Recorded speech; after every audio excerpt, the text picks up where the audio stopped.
Welcome to Queer Sangha for folks who are here for the first time, and for everyone else, welcome back. So my name is Twinkle or Ryan Backer, and I'm one of the facilitators of Queer Sangha. So I'm not usually in this seat, but I offered to relieve some stress by offering to fill in for someone who canceled for this month. So yeah, we meet every week in Montreal, except for the last Wednesday of the month. We meet here online only. The meeting's hybrid, so you're welcome to join, yeah, online every Wednesday. Cool, so let's get started. So I want to invite you to thank yourself for taking the time to be here this evening. And in case you didn't know, time is the topic for the talk tonight. So I'm going to be using this word a lot, time. And it's actually the most commonly used noun in the English language. Year is the third most commonly used. Day is the fifth most commonly used, and week is the 17th. So year is third, day is fifth, time is the first most commonly used noun. So out of the top five, there's three having to do with time. And actually, speaking of year, happy Lunar New Year to everyone. So to start off with, like, what is time, right? What is our relationship to time? And this is very broadly speaking. So I'm going to bring up some commonly used phrases. And just a disclaimer, because I know there's probably people here whose language is not first language is not English.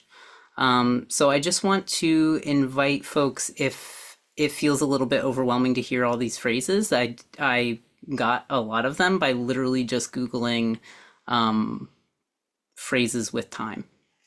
And if you have any questions specific to any of these phrases, I'd be more than happy to explore it during the discussion. So how do we talk about time? We sometimes add a level of judgment to it. So you'll hear we're having a great time or is now a bad time.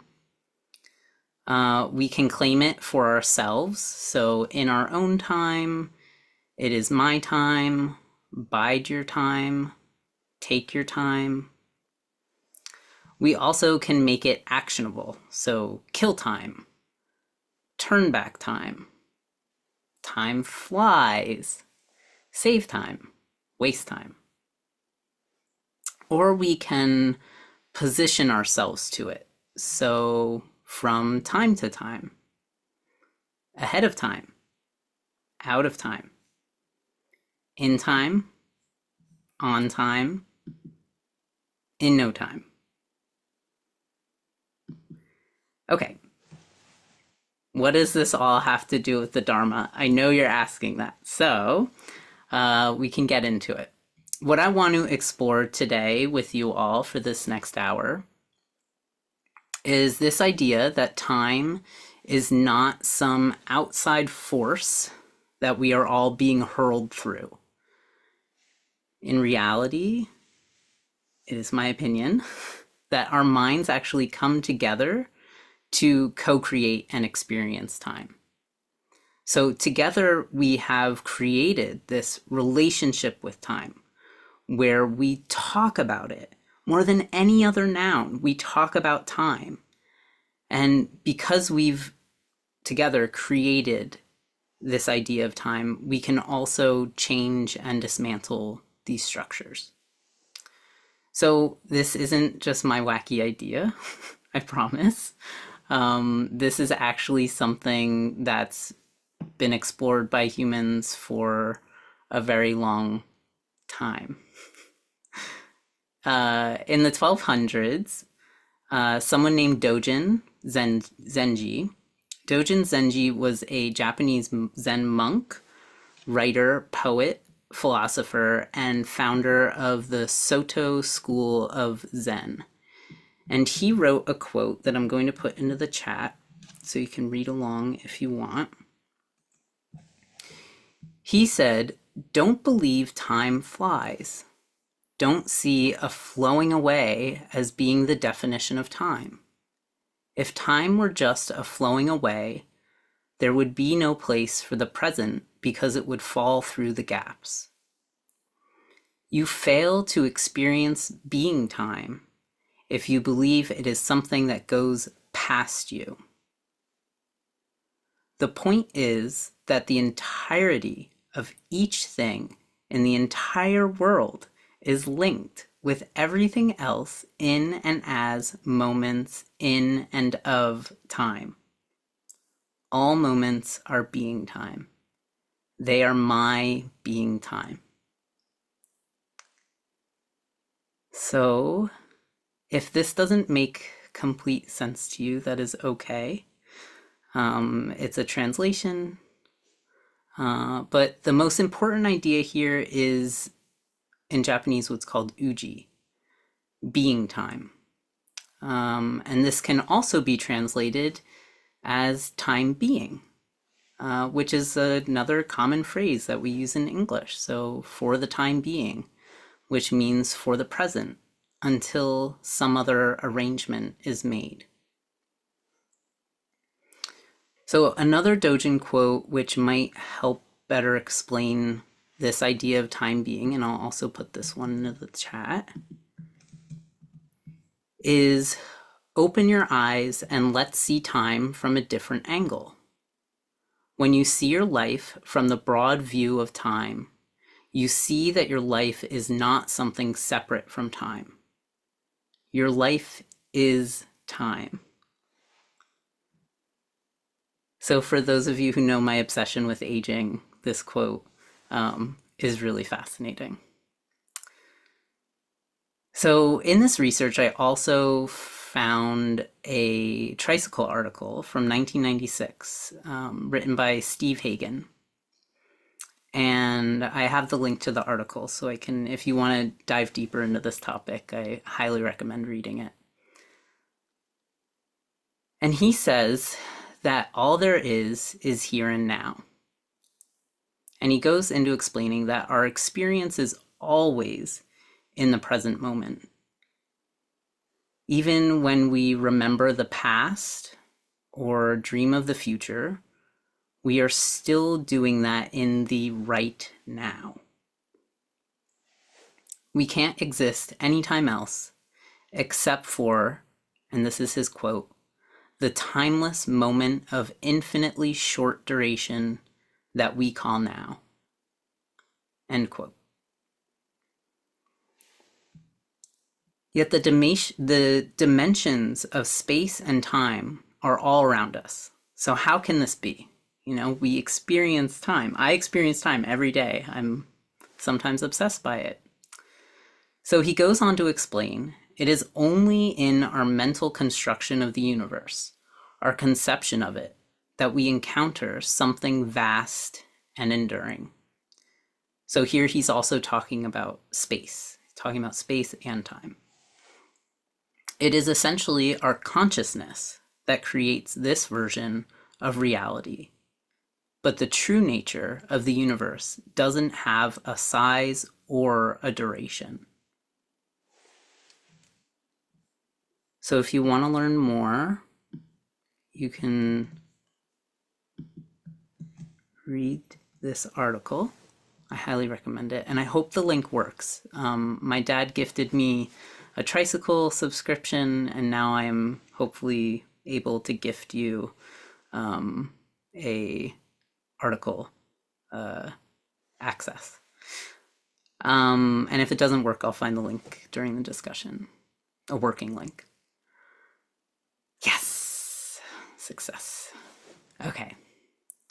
So here we are. If we're always imagining this illusion of time, it is, it's my belief that it's possible to change it or altogether forget it.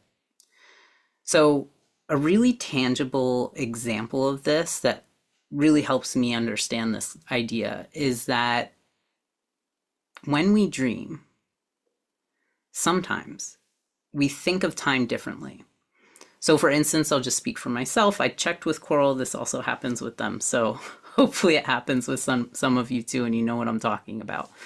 But I've woken up from a dream where I remember simultaneously dreaming of a moment of reality while also at the same time creating a memory within that dream. So I was experiencing time in the dream, but I was also remembering another point in time, a dream memory that was happening in the past in the dream. So it was essentially I was creating two moments of time at the same time in a dream. Is this checking out? Do people okay, I see a nod. Okay. At least there's one other person. We're not too weird, Coral.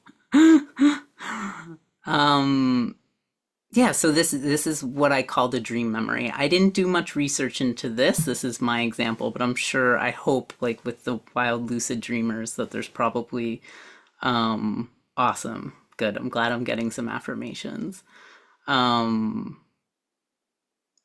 yeah, it's something that I'm very fascinated by. So another sort of a different take on it, or an easy way to sort of change our perception of time, is how we talk about it. So how we, how what words we use, other than just the word time, of course.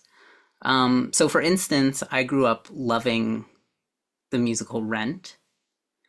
And the song, right? Like 525,600 minutes. This song was like embedded in my head, and from the time I was, what, 6 or 7? So I actually, to be honest, when I thought of bringing this into the talk, I didn't know whether it was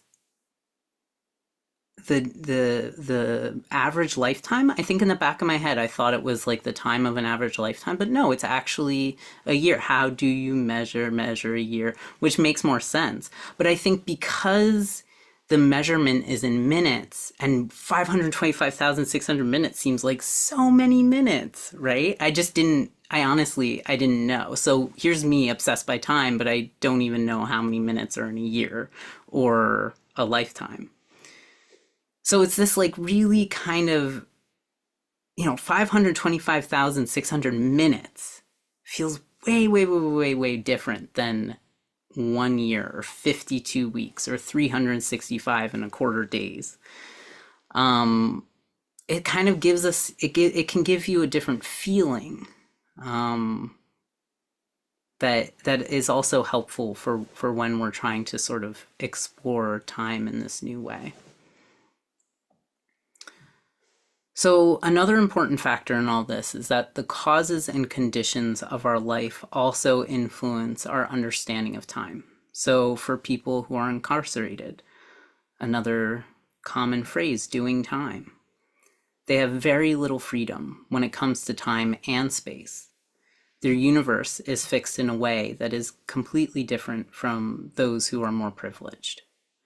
People of color, disabled people, queers, oftentimes we have less time because systemic barriers take it from us, not to mention the intersections of these identities. So those with more privilege have more disposable time. This isn't a neutral idea, and I'm not saying it's neutral. It's not neutral for anyone. And over a lifetime, these effects they can be profound. But what I'm wondering is how can we get more comfortable with time? So how can we become friends with it? Sometimes, when I'm doing my work, raising awareness of ageism and, getting people more comfortable with the idea that we are all going through this thing called time. Sometimes I think maybe it's just a distaste for actually experiencing time. It doesn't have anything to do with age so much as literally the experience of time. So that's the end of my talk. And before we go into discussion, right, I want to practice a little, but I'm going to practice. For those of you who know me well, you know that I'm not the biggest fan of leading meditation formally. But I was wondering if we could do some experiments, some mindful experiments. I think that could be fun, having to do with time. And the first one's kind of weird. It's the weirdest one. Maybe the second one's a little bit weird. But what I'm gonna do, and I can see that some of you don't have your camera on, and that's totally fine. But if you did want to turn your camera on, because this is a bit interactive, you're more than welcome to. So what I'm going to do is I am going to set the timer, and I am going to ask you, I'm going to set the timer for 1 minute, and I'm going to ask you to shut your eyes as I start it. Or if you don't feel comfortable shutting your eyes, just look away. Like, at least just don't look at the timer, and also challenge yourself and don't count. And I would love it for when folks think that a minute is up for you to raise your hand. Simple as that. It's a minute, right? We're not going to spend too much time doing the really weird experiments. Thank you all for turning on the camera. No, I think for the folks who are watching this recording, I would just invite you to, yeah, do this practice yourself. And I'm not going to say when a minute is up, because there might be folks who think that a minute is longer than a minute. Like their minute might be different than our minute, or like the minute of the clock. So yeah, I'd say keep on recording and just see what happens. I'm not going to let it go past a minute and a half, 2 minutes. Like I'll interrupt if it gets to that point. Okay, so does anyone have any questions? Maybe put it in the chat if you're confused. Raise your hand if you want me to.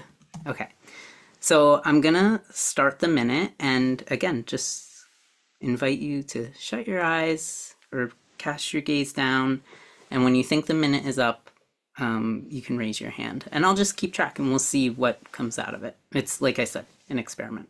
Okay. So 1, 2, 3, starting now.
Will that ruin the experiment?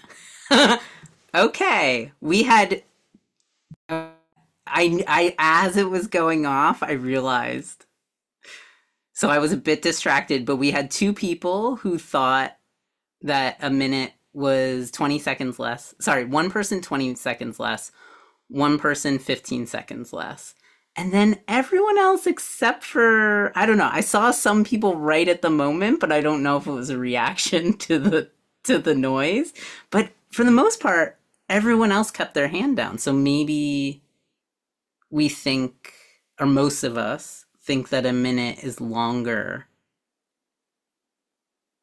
than it actually is. Well, how many of you knew that the timer would make a noise? See, I don't even know how to turn that off. It's super cheesy. Well, okay. Do we want to try that again? No, I feel like it's still timing. Thank you. I think someone stopped it for me. Okay, so then for the next part, how was that for folks? Oh, I can't ask. Well, during the discussion, we'll get into it. Okay, Coral liked it. During the discussion, we'll get into it. But this time, what I'll invite us to do is just to pay attention to the clock. So see, like, it doesn't have to be like maybe during that minute, like you wanted to know what, or you were trying to guess what was on the timer. Like at this time, like you can do that. Like, let's just experience a minute together, like watching the seconds go by. Okay, so I'll start that now and we'll get the silly. Oh, and okay, alarm sound, and the winner is. But how do I turn it off completely? Okay, I'll figure out the details, but I'll start now and we can watch time go by.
Okay, stop the cheesy music.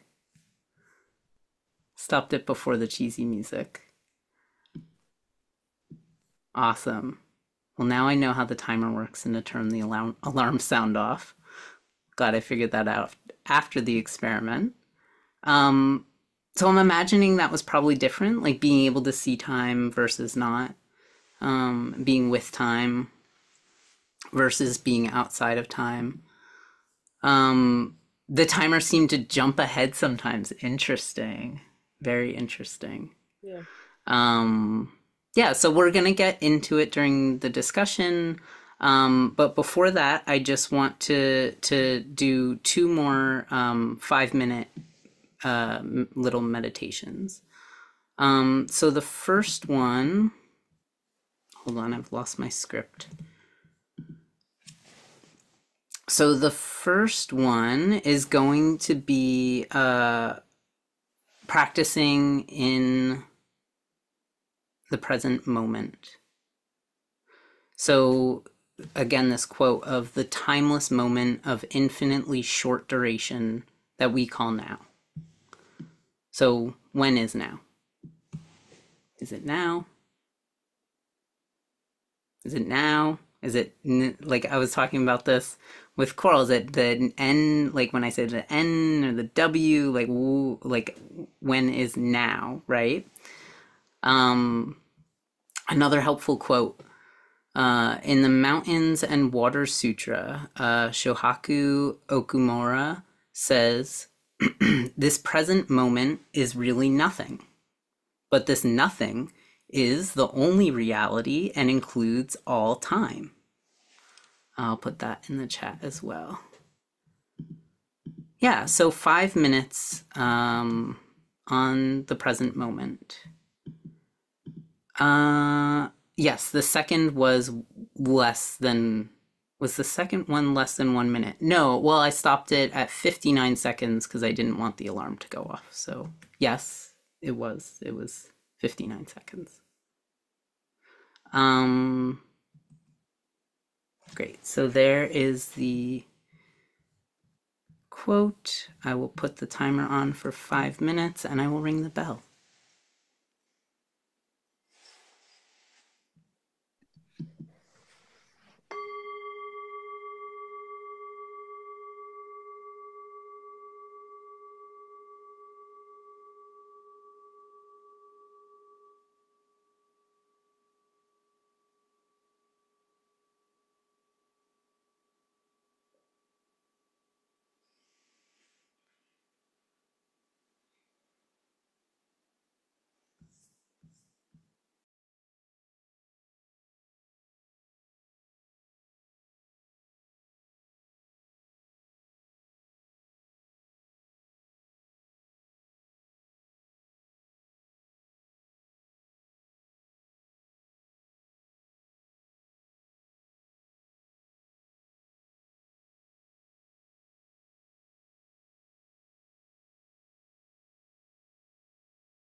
So, what is it like to experience the now?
See if you can capture the timeless moment of infinitely short duration that we call now.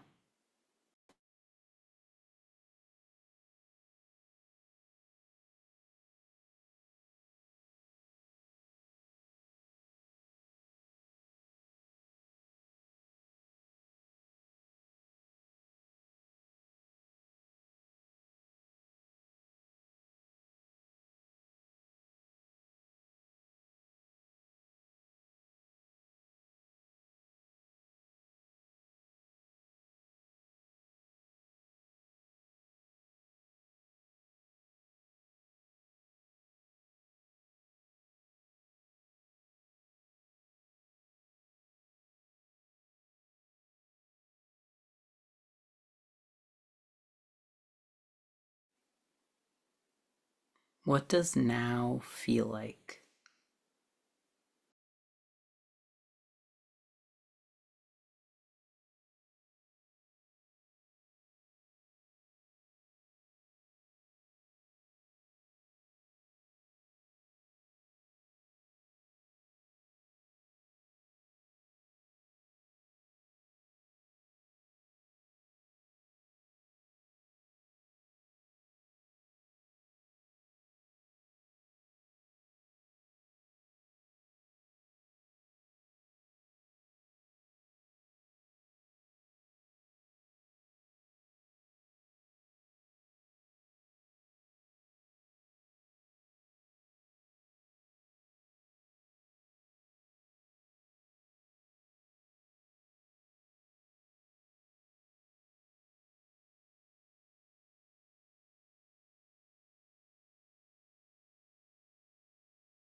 Okay, so welcome back from the first 5 minutes. And so, with these last three experiments, we've been sort of hyper fixated on time, a lot of grasping to the idea of time. And now I'll invite us to sort of let go of it, to sort of drop that. Um, so, this idea of being one with time, this uji, not just being in the present moment, not just accepting the past, not worrying about the future, but as I like to say, collapsing time and allowing for all of it to be at once. So that's what we'll spend the next 5 minutes trying to do, to be one with time, to be timeless, to experience this uji, this being time.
Amazing. Thank you, everyone.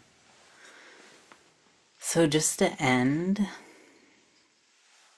I'll say that we're all in this time thing together.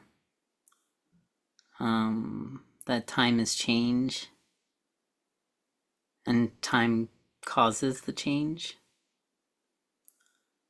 And the questions are, I don't know, they're questions and they're also reflections that I'd love to leave you here with you here tonight, and also, yeah, hear your thoughts on, and also love to hear your thoughts on the experiments and the talk.